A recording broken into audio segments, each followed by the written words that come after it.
हरिशरण हरि ओम तत्सत। श्रीमते रामचंद्राय नमः। नमः परमहंसाय स्वादितचरणकमलचिन्मकरन्दाय भक्तजनमानसनिवासाय श्रीरामचन्द्राय नमः।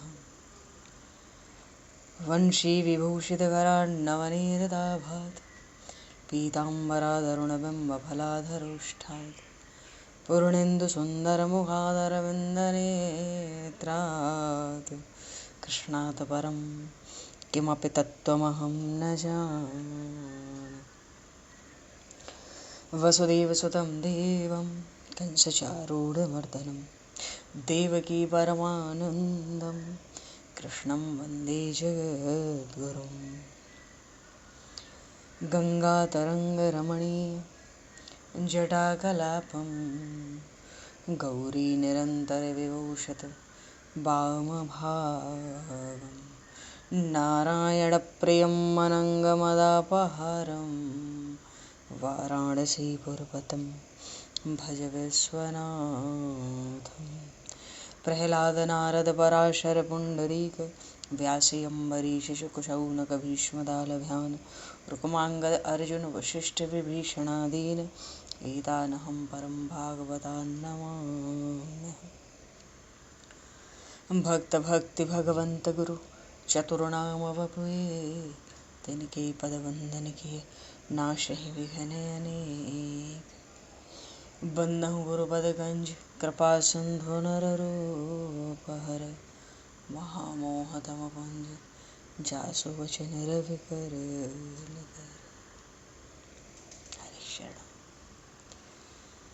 गोविंद जय जय गोपाल जय जय गोविंद जय जय गोपाल जय जय राधारमण हरि गोविंद जय जय राधारमण हरि गोविंद जय जय। श्री राम जय जय ऋषिकेश जय जय श्री राम जय जय ऋषिकेश जय सीतारमण राम रघुनाथ जय जय सीतारमण राम रघुनाथ जय। गोविंद जय जय गोपाल जय जय राधारमण हरि गोविंद जय जय। श्री राम जय जय ऋषिकेश जय जय सीतारमण राम रघुनाथ जय जय राधारमण हरि गोविंद जय जय सीतारमण राम रघुनाथ जय जय। बोलिए श्यावर रामचंद्र भगवान की जय। समूह राम दरबार की जय। श्री राधे कृष्णचंद्र भगवान की जय। श्री भागे बहरलाल की जय। श्री वृंदावन प्रेम धाम की जय। श्री पंडरीनाथ भगवान की जय। सब संतन की जय, सब भक्तन की जय, समस्त वैष्णवन की जय, समस्त पूर्वाचार्य चरणन की जय, समस्त संप्रदाचार्यन की जय। श्री सद्गुरुदेव भगवान की जय। गंगा मैया की जय, जमुना मैया की जय, सरजू मैया की जय, गौ माता की जय, तुलसी माता की जय, पृथ्वी माता की जय, काशी महारानी की जय। जय जय श्री सीताराम, जय जय श्री राधे श्याम। नमः पार्वती पतये हर हर महादेव। अनंत कोटि ब्रह्मांड नायक सर्वेश्वर पूर्ण परात्पर ब्रह्म असंख्य कल्याण गुणगण निलय भक्त वांछा कल्पतरु शरणागत वत्सल भक्त वत्सल दीनबंधु दया सिंधु यदुवंश में अवतंस लीला पुरुषोत्तम योगेश्वर भगवान श्री कृष्ण की महती कृपा करुणा से एवं महापुरुषों की भावमयी सन्निधि में, साथ ही आप सभी श्रद्धालु भक्त वैष्णवों की मंगल सन्निधि में, मानव जीवन का सर्वोत्कृष्ट फल भागवत गुणगान, भगवत गुण चिंतन का आनंद हम सभी आज से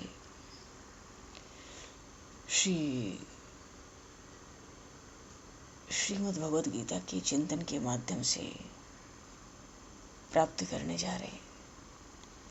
सर्वप्रथम आप सभी भक्तजनों के श्री चरणों में भगवत भाव से सादर वंदन, सादर नमन। आप सभी को यथा योग्य जय श्री राम, जय जय श्री राधे, हरि शरणम, जय श्री जय हो।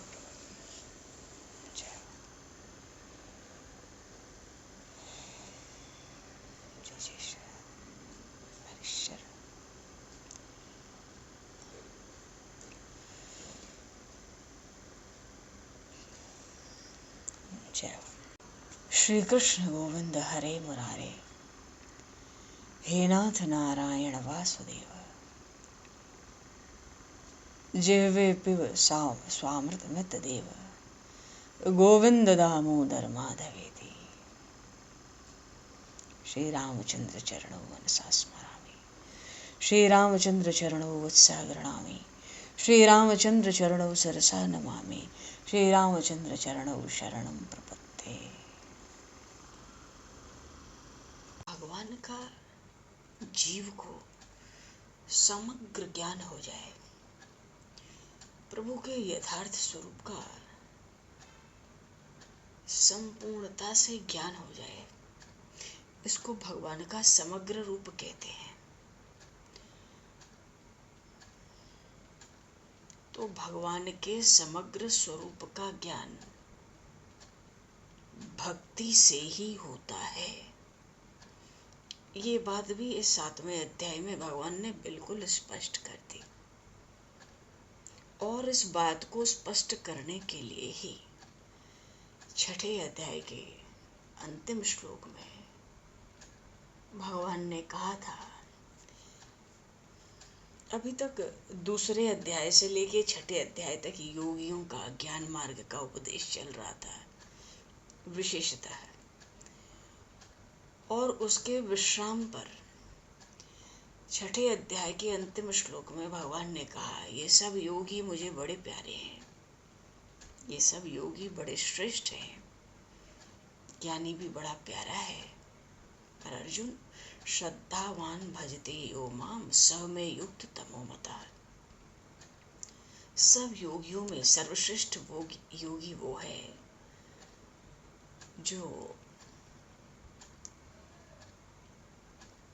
मेरा ही, मुझ पर ही श्रद्धा विश्वास कर ले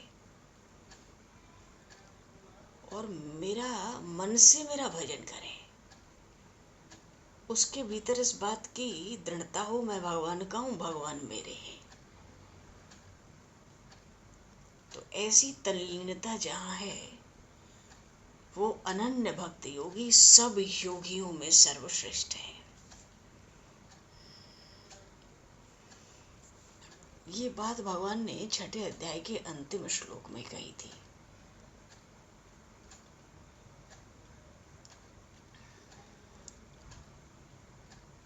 सातवां श्लोक अध्याय भगवान ने खुद से आरंभ किया, तो भक्तों का स्मरण हुआ, हृदय में आनंद हुआ। तो मैं आसक्त मना पार्थ, पार्थ मेरा भक्त कौन है जिसका मन मुझ में ही लग गया, इतना लग गया कि बड़े प्रेम के कारण चिपक गया।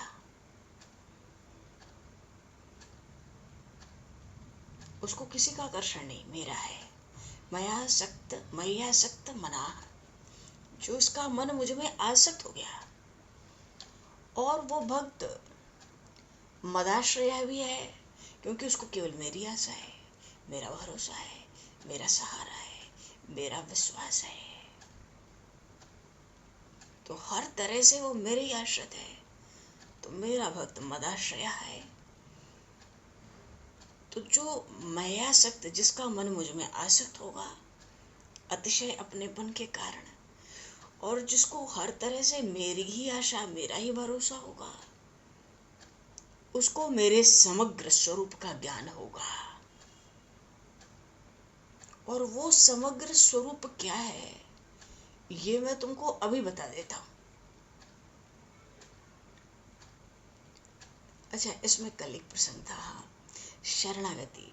ये विशुद्ध शरणागति ही है। अगर मन भगवान में न लगे तो भगवान की शरणागति नहीं हो सकती। यदि हमें भगवान की ही केवल आशा रहे, उन्हीं का भरोसा रहे, उन्हीं का विश्वास, तभी शरणागति होगी। जब ये दोनों बात मिलेंगी, मन भगवान में लग जाए और केवल भगवान का आशा भरोसा, तभी जीव की शरणागति सिद्ध हो सकती है। ये दोनों बातें होंगी तभी। तो शरणागति में आश्रय भी है, अवलंबन भी है, अधीनता भी है, प्रपत्ति भी है, सहारा भी। तो आश्रय भगवान का, इसका अर्थ क्या है? अब जैसे पृथ्वी सबका आधार है, उठना बैठना जो कुछ करते हैं वही हम पृथ्वी के आधार से ही करते हैं। सो भी तो नहीं सकते, पृथ्वी का आधार ना हो तो वृक्ष भी नहीं खड़े रहेंगे, घर मकान भी स्थिर नहीं रहेंगे। पृथ्वी सबका आधार है। ऐसे ही भक्त प्रभु के आधार के बिना जी नहीं सकते, कुछ कर भी नहीं सकते। भक्तों का यह विश्वास होता है, प्रभु आपके आधार से जी रहे हैं, जो कुछ कर रहे हैं आपके आधार से कर रहे हैं। तो जो जी रहे हैं और जो कुछ कर रहे हैं आपके आधार से, इसको कहते हैं आश्रय। अवलंबन क्या है? चीज एक ही है, पर फिर भी शब्दों में भेद से इनके अर्थों में भी थोड़ा भेद है। ये सब शरणागति के ही शब्द हैं। अवलंबन किसको कहते हैं? अब हाथ टूट जाए, चिकित्सक उसको बांध के गले में लटका देता है, सहारा दे देता है। अब उस हाथ को किसका अवलंबन मिला? गले का। उसी के सहारे तो लटका है। मानो जब जीव संसार से निराश हो जाता है, संसार का आश्रय बिल्कुल छोड़ देता है और भगवान के गले पड़ जाए, भगवान को पकड़ ले, इसको कहते अवलंबन। इस जीव ने भगवान का अवलंबन ले लिया, अब संसार से बिल्कुल निराश है, छोड़ दिया है, अब भगवान के गले पड़ा है। अधीनता क्या है? अब अधीनता तो ये भी हो सकती है कोई बलपूर्वक हमें अधीन करके रखे सेवा में, और एक जो भगवान में अधीनता होती है भक्त की, वो ये कि भक्त अपनी ओर से भगवान का सेवक हो जाता है, दास हो जाता है, अपना कुछ प्रयोजन नहीं रखता, केवल भगवान को लेकर मनो बिल्कुल निस्वार्थ, बिल्कुल निष्काम होकर, अनन्य भाव से। अनन्य भाव का अर्थ होता है भगवान को छोड़ के हमारा कुछ है ही नहीं, मेरा कोई है ही नहीं, हम भगवान के, भगवान मेरे, वही मेरे आदमी है, वही मेरे हितकारी है, वही मेरी गति है, वही मेरे परम आश्रय है, वही शरण ग्रहण करने योग्य है, वही स्वामी है, वही सर्वस्व है। हे नाथ, आपको छोड़कर ब्रह्मांड में मेरा दूसरा कोई नहीं। ये अधीनता है, ये भाव अधीनता है, और अनन्यता के साथ अधीनता है। और प्रपत्ति क्या होती है?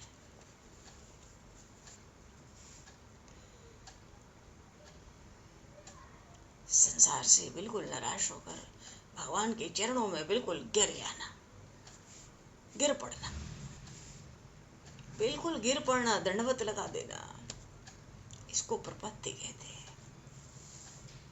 और सहारा, सहारा भी है। अब कोई जल में डूब रहा है तो कभी वृक्ष का सहारा मिल सकता है, बच जाए, कोई लता पता का सहारा मिल जाए, बच जाए, कोई रस्सा कहीं मिल जाए, बच जाए, आधार मिल गया ना, डूबते को आधार मिल गया। ऐसे ही संसार में बार बार जन्म मरण में डूबने के भय से भगवान का जीव आधार, भगवान को आधार ले लेना, ये सहारा है।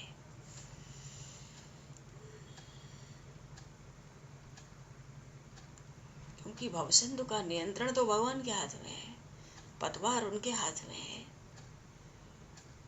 तो भगवान का कहने का भाव है कि जिसका मन मुझ में आसक्त होगा, जिसको केवल मेरा आसरा भरोसा होगा, मानो जिसकी शरणागति पुष्ट हो गई, दोनों बात चाहिए, उसको मेरे समग्र स्वरूप का ज्ञान हो जाएगा। वो ज्ञान तुमको मैं अभी दे देता हूँ, जो उन भक्तों को होता है वो अभी दे देता हूँ तुम्हें, जो केवल उन भक्तों को ही होता है वो ज्ञान, वो मैं तुम्हें अभी दे देता हूँ। ऐसा भगवान का भाव है। इसलिए आगे के श्लोक में भगवान ज्ञान विज्ञान की चर्चा करते हैं। ज्ञानम देहम सविज्ञानम इदम, ये सब बातें भगवान कहते हैं मैं तुमसे कहता हूं।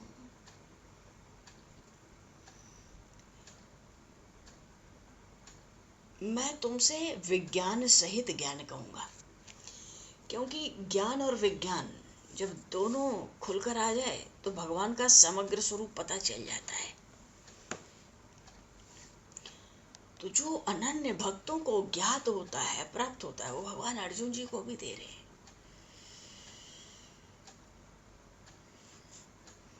भगवान कहते हैं तुम्हें विज्ञान सहित अपना ज्ञान कहूंगा।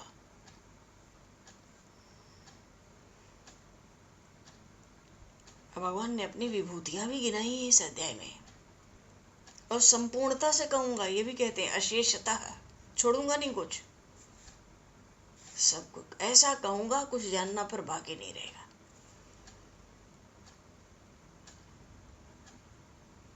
दसवें अध्याय में भी भगवान ने अपना योग और विभूति बताई। भगवान की न विभूतियों का अंत है न योग का अंत है। विभूतियों का अर्थ होता है भगवान की जो अलग अलग शक्तियां हैं, उनको विभूतियां कहते हैं। और भगवान के योग का अर्थ है उनकी सामर्थ्य। भगवान की सामर्थ्य, उनका ऐश्वर्य अनंत है।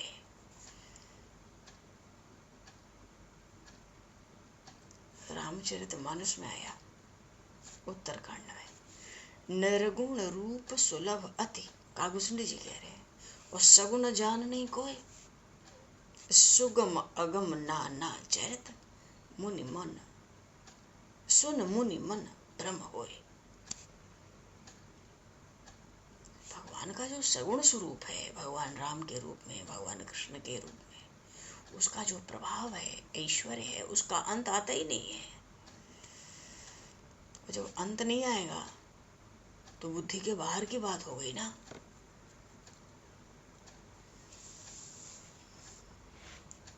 लेकिन जो भगवान का तत्व है, समग्र ज्ञान, वो मनुष्य को सुगमता से मिल जाता है। ये समग्र ज्ञान क्या है? ये जो कण कण में भगवान है, इसके आगे कोई ज्ञान थोड़ा ही है। ये सब ज्ञान की भक्ति की पूर्णता है। अब सोने का कितना गहना बन सकता है हम सब नहीं जान सकते, क्योंकि गहनों का अंत नहीं है, पर सब गहनों में सोना तो एक ही है। ऐसे ही भगवान की सब विभूति सामर्थ्य को कोई नहीं जान सकता, क्योंकि उनका अंत नहीं है, पर सब में तत्व की दृष्टि से परमात्मा तो एक ही है। तो कहने का भाव है, परमात्मा को तत्व से जानने पर मनुष्य की बुद्धि तत्व से पूरी हो जाती है, कुछ बाकी नहीं रह जाता और जानने कहने को। भाई हमने जल पी लिया, हम कहें कि हमने जल पी लिया, इसका अर्थ ये थोड़ी है कि अब संसार में जल ही नहीं बचा है। जल पी लिया का अर्थ ये थोड़ी है कि जल का ही अंत हो गया। अरे प्यास का अंत हो गया, हमने जल पी लिया। तो भगवान के तत्व को भी जीव समझ ले कि प्रभु कण कण में है, तो तत्व को समझने पे भगवान के तत्व का जो ज्ञान है उसका अंत थोड़ी होता है। बल्कि हमारी जो समझ थी, जिज्ञासा थी, वो पूर्ण हो गई। पर वो ज्ञान का अंत नहीं है भगवान के। ज्ञान योग में अगर भगवान के तत्व रहस्य को जाना है कि कण-कण में परमात्मा है, अगर हम ज्ञान योग का मार्ग पकड़ते हैं तो जानने की प्रधानता रहती है, और भक्ति योग का मार्ग पकड़े उसके लिए तो मानने की प्रधानता रहती है।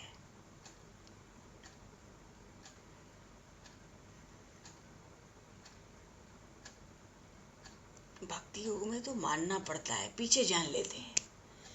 ज्ञान योग में पहले जानना पड़ता है, पीछे मान लेते हैं। वो भी लक्ष्य तो एक ही है, परमात्मा के तत्व का ज्ञान।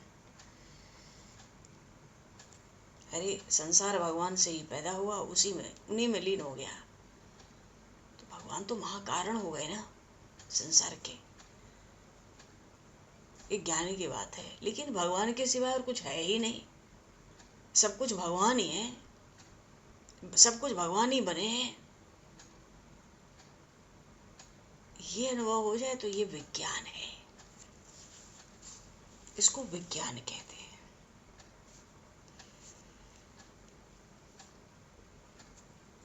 तो संपूर्ण जगत का कारण हूँ, भगवान कह रहे ना आगे, अपरा अपरा प्रकृति है, मैं ही संपूर्ण जगत का कारण हूँ।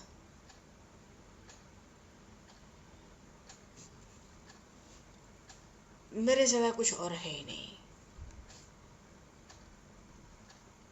जगत प्रकाश्य प्रकाशक राम, जो कुछ मालूम पड़ता है वो भगवान ही है।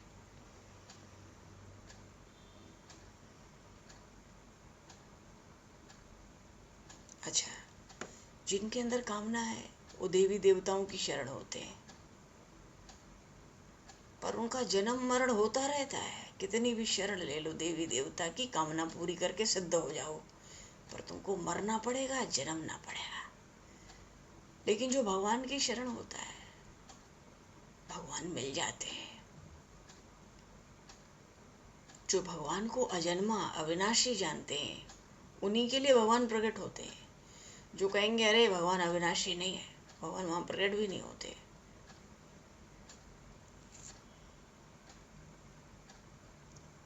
तो विज्ञान सहित ज्ञान,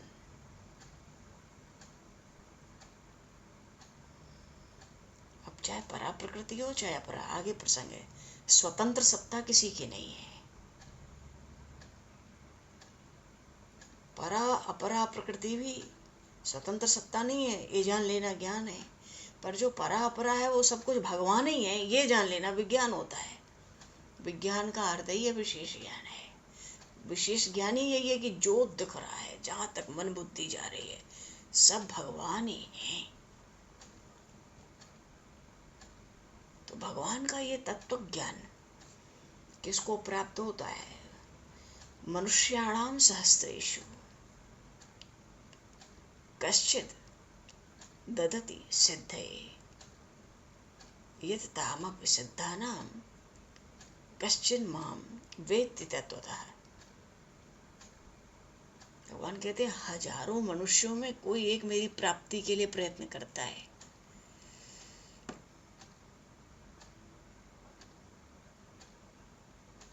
उनमें भी जो नीति और धर्म पर चले, उसमें हजारों ऐसे होते हैं। कितने तो सिद्धि के लिए यत्न करते हैं। सिद्धि क्या है? अरे जिससे बढ़कर कोई लाभ ना हो, जिसमें सब दुख का अंत हो जाए, जरा भी आनंद में कमी ना रहे, कमी की जहां संभावना भी ना हो, वही तो भगवान है।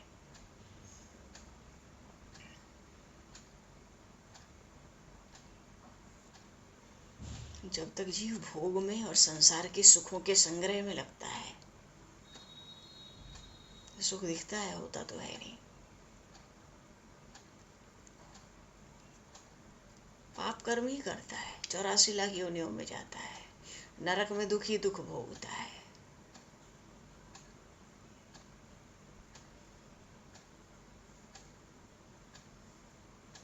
इसलिए शास्त्रों में कहा गया, महापुरुषों ने कहा, भगवान की प्राप्ति कठिन या दुर्लभ नहीं है। दुर्लभता है कि सच्ची लगन से, बड़ी तत्परता से भगवान में लग जाए, ऐसे बहुत कम है। ये भगवान कहना चाहते हैं।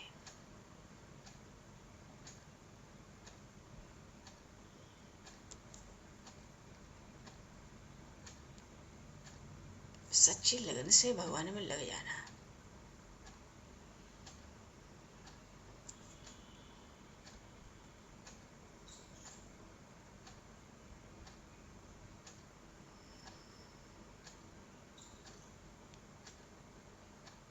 हर रूप में भगवान ही अवतार लेते हैं। वो सगुण हो, निर्गुण हो, साकार हो, निराकार हो, शिव हो, शक्ति हो, गणेश हो, सूर्य हो, भगवान विष्णु के रूप में हो, कोई रूप हो, समय समय पर जैसी आवश्यकता होती है भगवान ही अवतार लेते हैं। क्योंकि एक भगवान को छोड़ के दूसरी कोई सत्ता नहीं है। ऐसा भगवान चाहते हैं उन भक्तराज अर्जुन को मैं समग्र ज्ञान दे दूं, जो मेरे अनन्य भक्तों को प्राप्त होता है। जो केवल निर्गुण को जो जानता है वो परमात्मा के तत्व को नहीं जानता।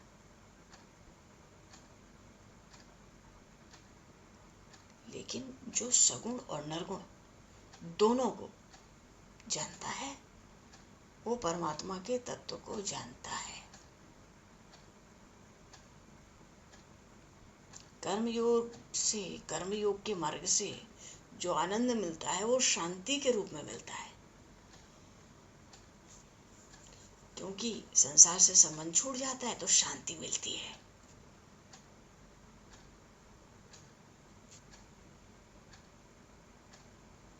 और ज्ञान के मार्ग में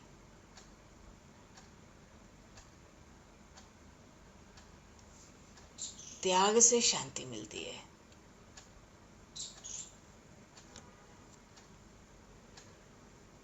जो ज्ञान का मार्ग है उसमें तो ज्ञानी सब त्याग देते हैं, वहां तो त्याग नहीं है।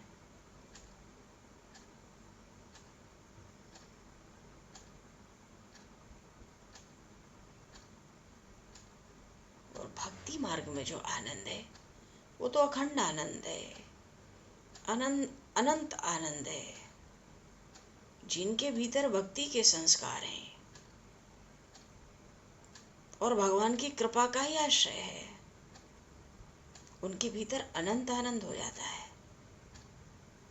मानो भक्ति योग से अनंत आनंद की प्राप्ति होती है। कर्म योग से शांति के स्वरूप में आनंद मिलता है। ज्ञान योग में अखंड आनंद मिलता है। वो आनंद अखंडित नहीं होता, बना ही रहता है। पर भक्ति योग में अनंत आनंद है।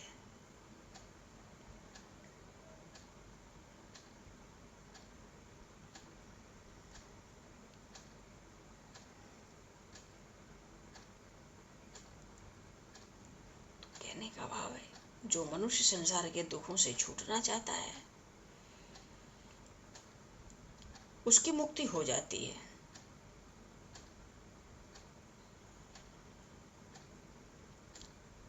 मुक्ति पाने के लिए ईश्वर की आवश्यकता नहीं है, भक्ति पाने के लिए ईश्वर की आवश्यकता है।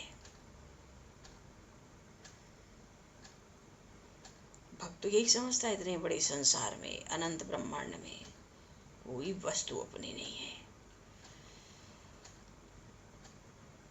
फिर अरे जिसके अंश में अनंत ब्रह्मांड है वो अपना है,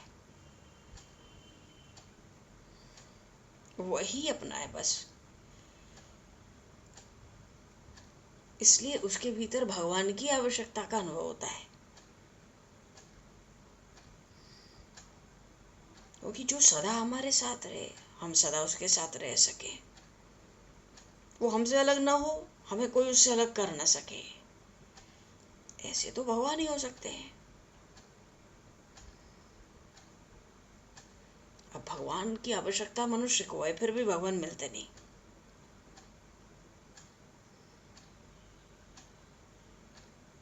क्योंकि हमारा ध्यान संसार के सुख की ओर लगा रहता है। जो मुक्त होता है ना, उसको बड़ा संतोष मिलता है, पर जिसके अंदर भक्ति के संस्कार होते हैं उसको संतोष नहीं होता।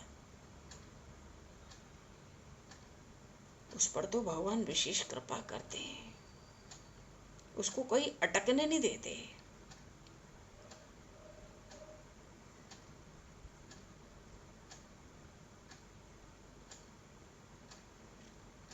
ये जो गीता जी का 7वां अध्याय है, इसमें इसकी बड़ी महिमा है।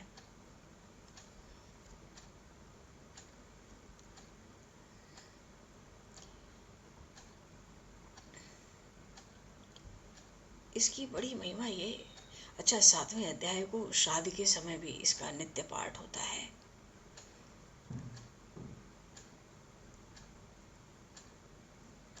श्राद्ध के समय भी लोग इसका नित्य पाठ करते हैं, इसकी बहुत महिमा है।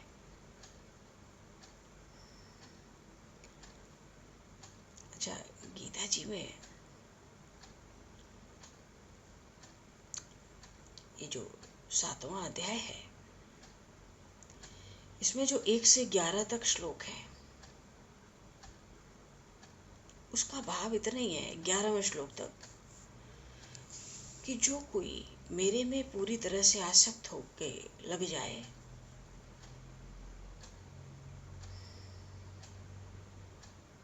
और जिस ज्ञान से मेरा जो परम भक्त है वो पूर्ण ज्ञानी भी हो जाए,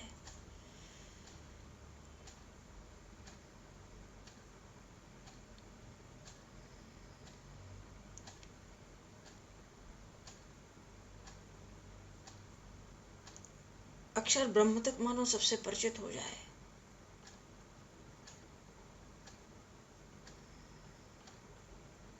तो ऐसा जो ज्ञान है जिसमें कुछ शेष नहीं रहता, वो ज्ञान ही भगवान ने यहाँ पर सुनाया है।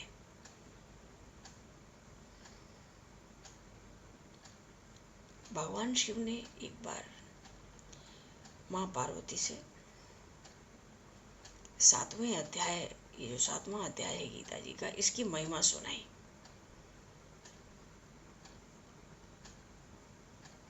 अमृत के समान महिमा सुनाई।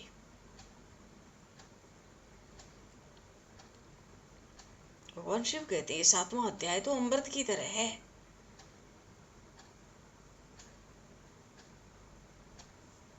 और भगवान शिव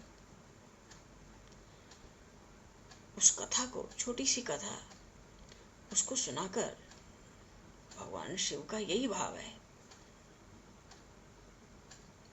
कि जीव मर भी जाए, शरीर पूरा हो जाए, 7वें अध्याय को कहने सुनने से उसकी मुक्ति हो जाती है, पितरों को मोक्ष मिल जाता है। यहाँ तक इसलिए श्राद्ध पितृपक्ष के समय पितरों को 7वां अध्याय, जो ब्राह्मण भोजन करने आते हैं वो 7वां अध्याय सुनाते हैं, उनसे आग्रह करना चाहिए,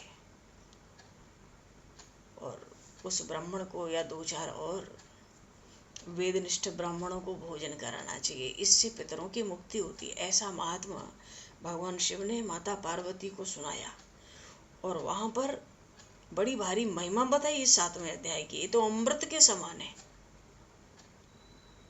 कारण क्या है? अभी तक तो भगवान योगियों का गुणगान कर रहे थे, कर्मयोग, संन्यास योग। अब भगवान ये कह रहे हैं कि सब कुछ मैं ही हूं। भगवान श्री राम को ये कहने में कि मैं ही ईश्वरों का ईश्वर हूँ, राम गीता उत्तरकांड तक आना पड़ा। अपने मुंह से कहीं भगवान ने नहीं कहा मैं परमात्मा हूँ।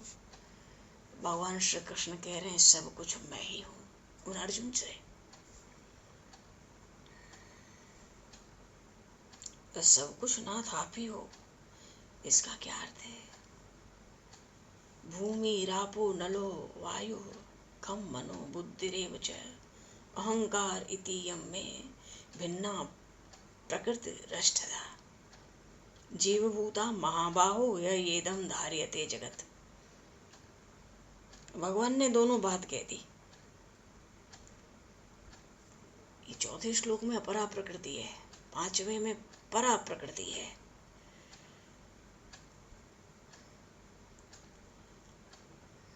परा और अपरा प्रकृति। परा प्रकृति अगर एक शब्द में कहें तो जिसकी सहायता से भगवान जगत की रचना करते हैं वो अपरा प्रकृति है। जैसे पंच तत्वों के शरीर बने, कोई मकान बना तो क्या लगा? सीमेंट लगा, बालू लगा, जल लगा और जो कुछ सब लगा, ये तो मूल बात है। तो जिस आधार पे सृष्टि की रचना हुई, पहले तो पंचभूत ही थे, पृथ्वी, जल, अग्नि, वायु, आकाश। अब चाहे वो गधे का शरीर हो या हमारा हो, चाहे देवी देवता का हो या सांप बिच्छू का हो, सबका मटेरियल एक ही है। पृथ्वी, जल, अग्नि, वायु, आकाश। तो अपरा प्रकृति हो कि पांच तो पंचतत्व और छोड़ो। अपरा उसको कहते हैं जिसकी सहायता से जगत की रचना की गई, ब्रह्मांड की रचना की गई। और जो शरीर तो ये हो गए बाहर के, पर भीतर जो भगवान का अंश जीव है वो तो भगवान का अंश है, वो तो जड़ नहीं है, वो तो नाशवान नहीं है। क्योंकि संसार में जो दिखता है वो तो नाशवान है, वो जड़ है, वो निरंतर बदल रहा है। पर जो जीव है हर शरीर में वो तो चेतन है ना। प्रकृति, ये जो अपरा प्रकृति तो निकृष्ट है क्योंकि बिल्कुल नाशवान है। पांच तत्व मन बुद्धि अहंकार, मन भी, बुद्धि भी, अहंकार भी। अब बताओ, इस मन बुद्धि को भी भगवान ने धूल मिट्टी बना के रख दिया। मनो कह दिया ये भी कचड़ा है। अगर वो मन बुद्धि परमात्मा में नहीं लगेगा तो ये कचड़ा है। राम अतर्क बुद्धि मन वाणी।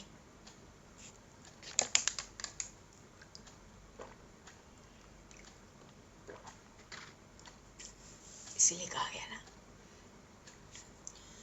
भगवान मन बुद्धि वाणी सबसे परे। तो प्रकृति में पांच तत्व तो है ही, मन, पृथ्वी, जल, अग्नि, वायु, आकाश, और फिर मन, बुद्धि और अहंकार। ये सब जड़ है, ये सब निकृष्ट है, ये सब नाशवान है और बदलते भी रहते हैं। तो ये अपरा प्रकृति है जिससे सृष्टि की रचना हो गई। और परा प्रकृति जो हर शरीर में एक जीव है जिसको हम मैं करते हैं सारा दिन, वो परा प्रकृति है। परा क्यों है? क्योंकि वो चेतन है। ममैवांशो जीवलोके जीवभूता सनातनः। चेतन अमल सहज सुख राशि, ईश्वर अंश जीव अविनाशी। तो वो तो चेतन है और ये निकृष्ट नहीं है अपरा की तरह, ये बहुत श्रेष्ठ है क्योंकि भगवान का अंश है तो श्रेष्ठ हो गया। भगवान का अंश है तो चेतन है, पर परिवर्तन इसके साथ भी लगा है, तभी तो हर जीव का स्वभाव अलग अलग होता है वृत्तियों के अनुसार। ऐसी भगवान की आगे भगवान प्रकृति कहते ही किसको है? प्र को अलग कर दो, कृति को अलग कर दो। मानो सबसे पहले जो काम किया गया, सबसे पहले ब्रह्मांड में जो हुआ, जेहि सृष्टि उपाई त्रिविध बनाई, संग सहाय न दूजा। ऐसा देवताओं ने भगवान की स्तुति में कहा। किसी की सहायता नहीं, तो बनाने में जो सबसे पहले बना वो प्रकृति थी। इसी को कहीं कहीं कहते हैं ना, प्रकृति को ही स्वभाव भी कहीं कहीं कहा जाता है।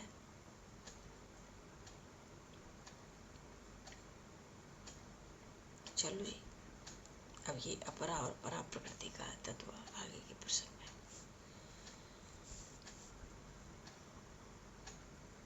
इस 7वें अध्याय में बड़ी विशेषता ये है, बड़ी भारी।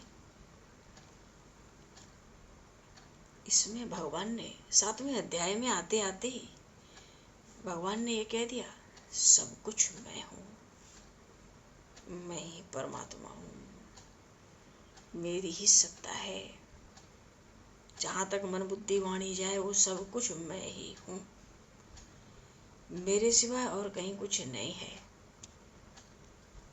अगर मन बुद्धि भगवान में नहीं लगे, मन भगवान में लगेगा तो आसक्त हो जाएगा, भगवान अपने लगने लगेंगे, मीठे लगने लगेंगे।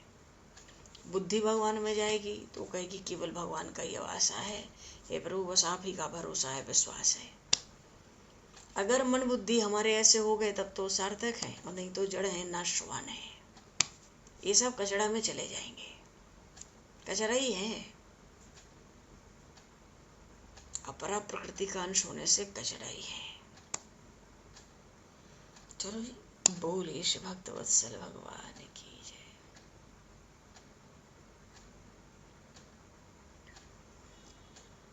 महायोगेश्वर भगवान श्री कृष्ण की जय। भक्तराज अर्जुन जी महाराज की जय। श्रीमद् भगवद गीता जी की जय। सब संतन की जय, सब भक्तन की जय, सतगुरु भगवान की जय। भगवान समय को दृष्टिगत करते हुए जय सीताराम। वाणी को यही विराम, वाक्य पुष्पांजलि प्रभु के श्री चरणों में सादर समर्पित। आप सभी को भी यथा योगी जय सिया राम, जय जय श्री राधे, हरि शरण, जय राम जी की जय। भक्तोत्सल भगवान